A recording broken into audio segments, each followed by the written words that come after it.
sürüye balalar? Sürüye. Отыра қойыңдар. Сабаққа дайынбыз ба? Құралдарымыз дайын ба?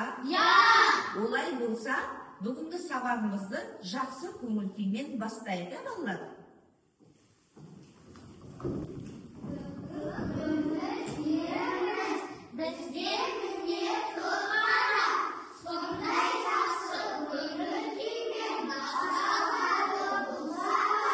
Жарайсыңдар, жайғаса қойыңдар, балалар.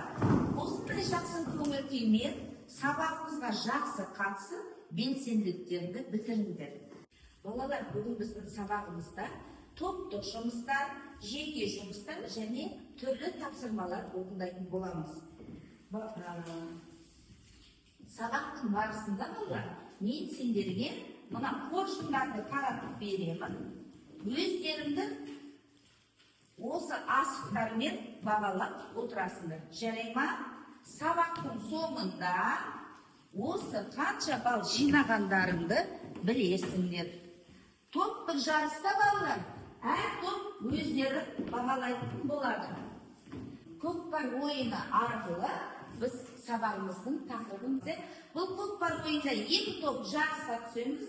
Әр топтан бір оқушы келсін, мына топтан Өскен келе ғой, келесі топтан Айселе келе ғой. Екі топ жарысады. Қазір мына экрандағы ұяшықтарда тапсырмалар берілген.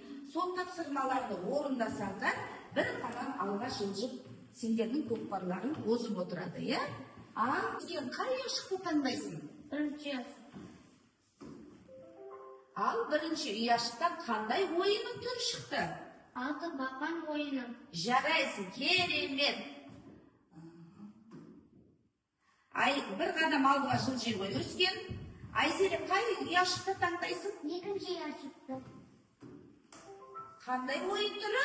Теңге алу ойыны. Жарайсың, керемет, бір қадам алға жылжи ғой. Балалар, мына қазақтың қандай ұлттық ойын түрі? Ақсүйек. Ақсүйек ойыны. Ақсүйек ойынын қай кезде ойнайды? Жазғы ауада, ашық далада ойнайды. Керемет, жарайсың. Ендеше бүгінгі біздің сабағымыздың тақырыбы, балалар, ұлттық ойындар, ақсүйек ойыны. Сабағымыздың мақсаты ұлттық ойындарды білесіңдер, тірек сөздерді пайдаланып, өз ойларыңды жеткізесіңдер, балалар. Ал балалар, кімнің суретін көріп тұрмыз?